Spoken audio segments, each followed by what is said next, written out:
सिर्फ ये जो दौरे चल रहे हैं, ये जनसभाएं चल रही हैं, मांगों तक सीमित रह जाएंगी या कुछ मांग भी पूरी है? पिछली बार भी बहुत लंबा चौड़ा एक मांग पत्र दिया था, मांगों तक सीमित है क्योंकि काम भी हुए हैं? वो लगभग 99% हमारी पूरी हो चुकी है। संख्या में लोग पहुंच जाते हैं। क्या 2024 में इसको वोट में तब्दील कर पाएंगे? क्योंकि लोग कहते हैं कि अब की बार सिर्फ जेजेपी जीरो है, तो उनका काम है, वो कर रहे हैं, हम अपना काम कर रहे हैं निरंतर।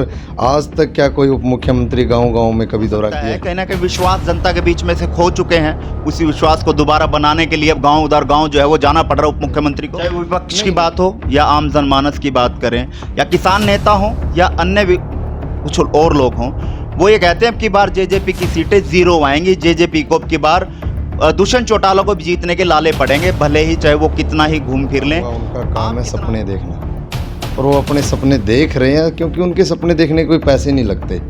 आपके चाहने वाले हमें मिलते हैं, वो चाहने वाले अक्सर ये जिक्र करते हैं, गुनगुनाते हैं, बातें चलती हैं कि 1 साल से 1 दिन या 1 घंटा ऊपर नहीं होने देंगे चेयरमैन दीप मलिक को कुर्सी से हटा देंगे। कि लोग क्या कहते हैं, क्या कह रहे हैं, उनको आप कहने दो। हम अपने विकास कार्यों को लेकर निरंतर जिला परिषद का जो पैसा है लोगों को बीच पहुंचाने के लिए, अगर सर ये नौबत क्यों आती है? क्यों ये इतना हल्ला गुल्ला होता है मीटिंग में? इतनी नौबत क्यों आती है? क्यों नहीं लोगों की सुन पाते आप, या लोग आपकी नहीं सुन पाते? कम्युनिकेशन कहाँ है?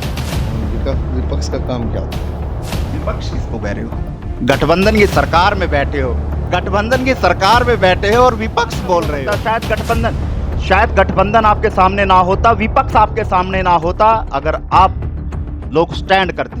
वाइस चेयरमैन भी आपका होता, चेयरमैन भी आपका होता। क्यों? क्योंकि अगर जेजेपी यानी कि पार्टी अगर आप पर दाव खेलती है तो रामपाल माजरा, जयप्रकाश, कमलेश डांडा या सतेंद्र राणा, इनको मुकाबला दे पाएंगे आप? सीट को मैं आपको दावे के साथ आज कह सकता हूँ, कलायत की सीट चाहे जो जितना मर्जी जोर मार ले, जेजेपी खाते में जाएगी। रामपाल माजरा, जयप्रकाश या कमलेश डांडा साकार हो पाएगा?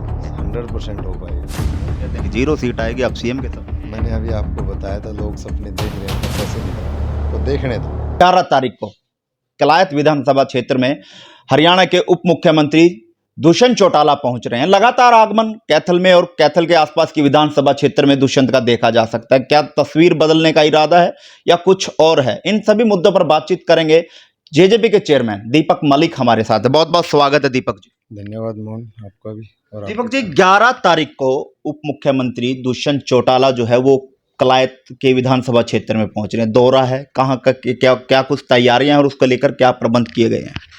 देखिए मोहन भाई, मैं आपको बताऊं, इलेक्शन का टाइम नज़दीक है और लगभग सभी पार्टियां ज़ोरों शोरों से तैयारियों में लगे हुए हो। उसी दौरान हमारी पार्टी के उप मुख्यमंत्री आदरणीय श्री दुष्यंत चौटाला जी 11 तारीख को कलायत हल्के के विभिन्न गाँव का दौरा करने आ रहे हैं और जितना भी हो सकेगा ज़्यादा से ज़्यादा विकास कार्यों को करवाने का हम काम करेंगे। दीपक जी, अगर बात करें, क्या कुछ डिमांड जो है अब की बार रहने वाली हैं और मांग पत्र में क्या कुछ रखा है? कितने करोड़ों की सौगात अब की बार लेने की आस रखते हैं उप मुख्यमंत्री से?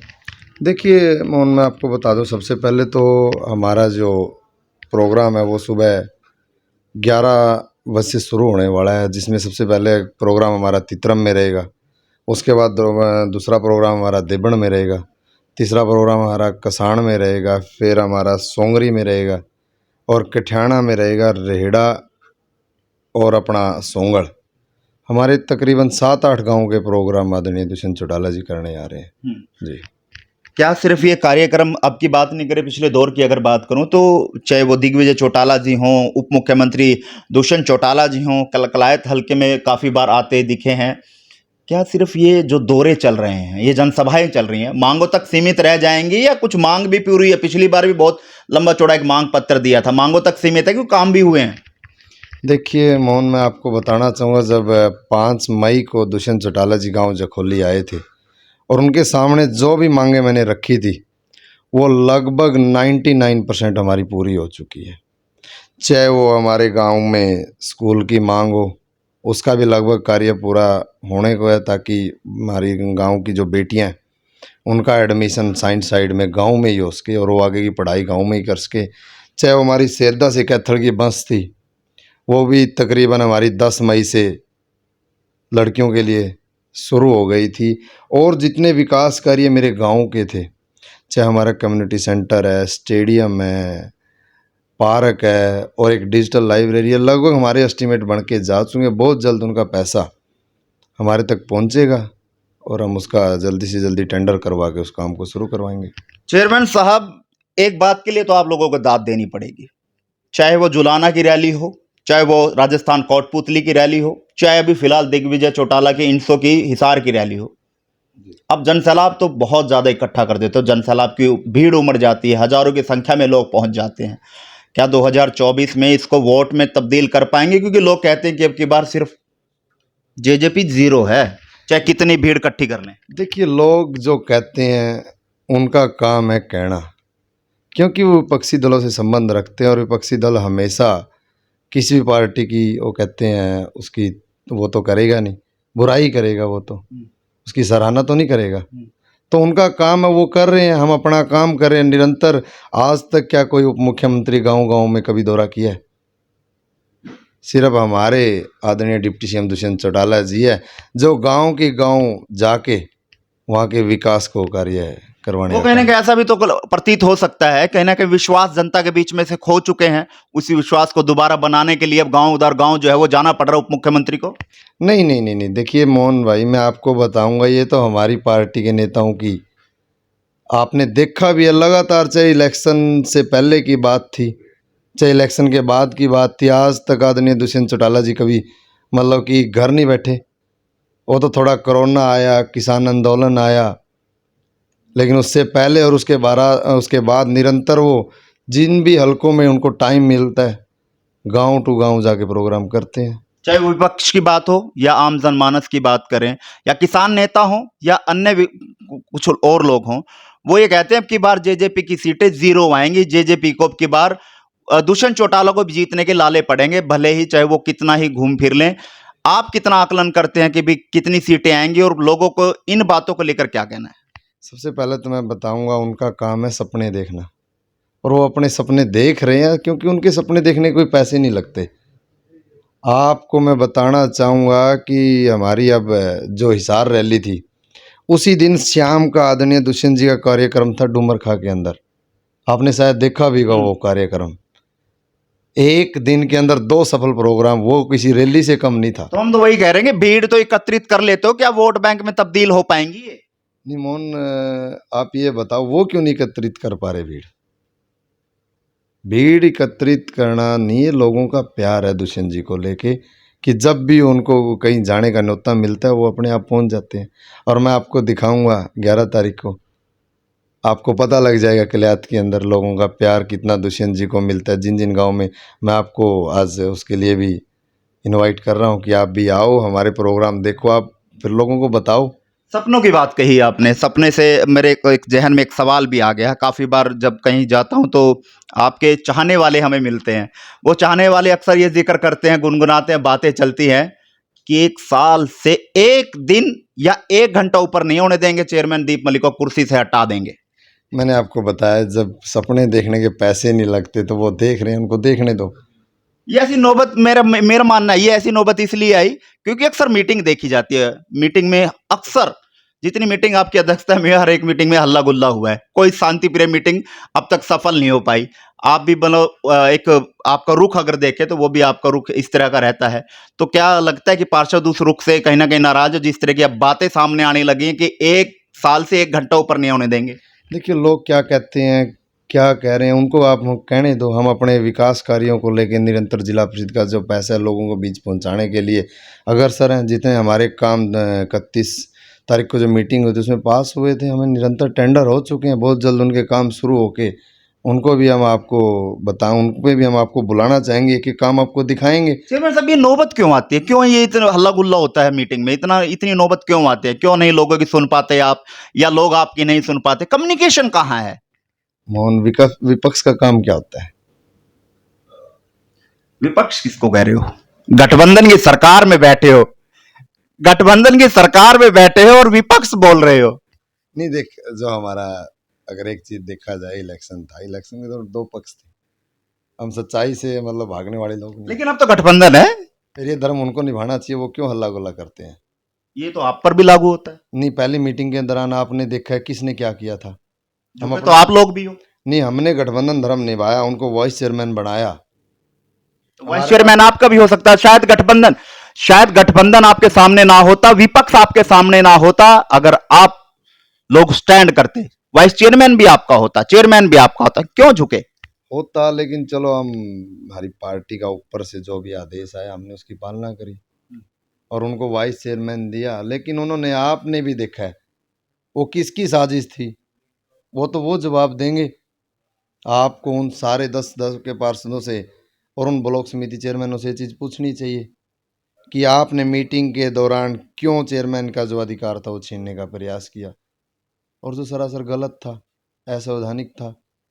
अगर वो संवैधानिक था तो उन्होंने क्यों नहीं उस चीज़ को कंटिन्यू किया, क्यों वो मीटिंग को हमने रद्द करना पड़ा, दोबारा से मीटिंग बुलाई हमने, दोबारा से फिर चेयरमैन ने ग्रांट वितरण तो किया। आपको नहीं लगता कि इस गठबंधन में की लड़ाई में जनता को नुकसान हो रहा है? आपको जिन्होंने वोट दी उन गांवों को नुकसान हो रहा है, उन वार्डों को नुकसान हो रहा है, क्योंकि इस लड़ाई में शायद विकास कार्य ना हो। नहीं नहीं, कोई नुकसान नहीं हो रहा, और ना ये लड़ाई इस टाइप की है कि जिससे लोगों का जो विकास कार्य है उनमें कोई बाधा बने। जो हमारा पहला ग्रांट था 6.5 करोड़ का, हमने वितरण करके उनका कुछ परिस्थितियां रही।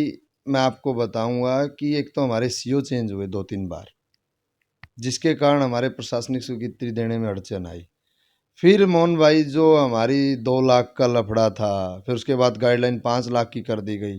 निरंतर गाइडलाइन पे गाइडलाइन ऊपर से आती रही, जिसकी वजह से आज तक जो विकास कार्य है उनमें कहीं ना कहीं देरी होगी। और रही बात, मैं आपको बताऊं जिला परिषद के कार्यों की, अगर आप बता रहे हो कि विकास कार्य हमारे निरंतर, मैं आपको पूरा डाटा प्रोवाइड करवाऊंगा कि हमने कितनी लाइब्रेरियाँ बनाई हैं, कितने महिला सशक्ति केंद्र हमने बनाए हैं, जिनके 90% काम पूरे हो चुके हैं, 5-7% पेंडिंग रहते हैं। कितने हमने गांव के अंदर जिम के लिए जो बिल्डिंगें थी वो तैयार करी हैं, जल्द ही उनके अंदर लगने वाला मटेरियल वो भी हम परचेज करके गांव को, चाहे वो लाइब्रेरी या महिला सशक्तिकरण और जिम की सौगात बहुत जल्दी हम देंगे। चेयरमैन साहब, सूत्रों के हवाले से हमें एक चीज और पता लगी है कि कहीं ना कहीं अब दीप मलिक जो हैं वो कलायत विधानसभा की तैयारियों में जुटे हुए हैं, और लगता है कि अगर जेजेपी यानी कि पार्टी अगर आप पर दाव खेलती है तो रामपाल माजरा, जयप्रकाश, कमलेश डांडा या सतेंद्र राणा, इनको मुकाबला दे पाएंगे आप? नहीं नहीं, देखिए मोहन भाई, पहली बात तो मैंने आज तक इस मामले में विचार नहीं किया, क्योंकि हमारे आदरणीय सतविंदर सिंह राणा जी बहुत मजबूत कैंडिडेट हमारे, कहते हैं जिला जेजेपी परिवार के अंदर ऑलरेडी हैं, और उनका अधिकार है। मेरे को तो जिला परिषद में 5 साल का मौका मिला है, मैं अपनी जिम्मेवारी यहाँ निभाऊंगा, और जैसे ही पार्टी उनको टिकट दे के भेजेगी या पार्टी से कोई और भी चुनाव लड़ेगा, हम उनका साथ निभाने का जोरों शोरों से प्रयास करेंगे। और सीट को मैं आपको दावे के साथ आज कह सकता हूँ, कलायत की सीट चाहे जो जितना मर्जी जोर मार ले, जेजेपी के खाते में ये जाएगी। किसको कह रहे हो, रामपाल माजरा, जयप्रकाश या कमलेश डांडा को? नहीं, मैं किसी का नाम नहीं लेता, इलेक्शंस जो भी लड़ेंगे सारे हमारे सम्मानित हैं, मेरे से सारे सीनियर हैं। जो भी चुनाव लड़ेगा वो एक राजनीतिक लड़ाई होगी, और हमारी पार्टी का जो भी कैंडिडेट होगा, हमारा धर्म बनता है हम उसको साथ दे के जिता के आदरणीय दुष्यंत जी की जोड़ी में डाल के उनको डिप्टी सीएम से सीएम बनाने का काम करेंगे। ये सपना साकार हो पाएगा?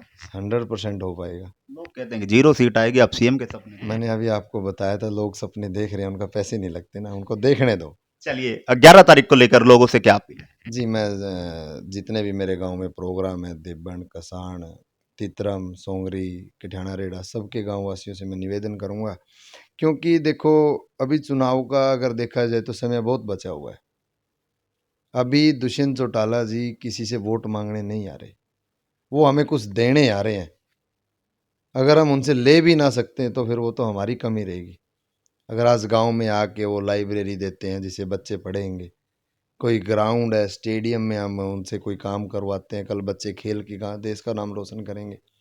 तो ये भिन्न ऐसे ऐसे कार्य है, चाहे वो स्टेडियम का है, लाइब्रेरी का है, और मैक्सिमम जितने स्कूलों में किसी प्रकार की कोई कमी, हमारी प्रायोरिटी तौर पे यही रहेगी कि हम उनसे इन्हीं चीज़ों के विकास कार्यों की डिमांड करके हमारे जितने भी वार्ड के मेरे गांव में और हल्के के जिन और गांवों में प्रोग्राम हो रहे हैं उनको अच्छी सौगात आदरणीय दुष्यंत चौटाला जी दे के जाएंगे। चलिए, बहुत बहुत धन्यवाद।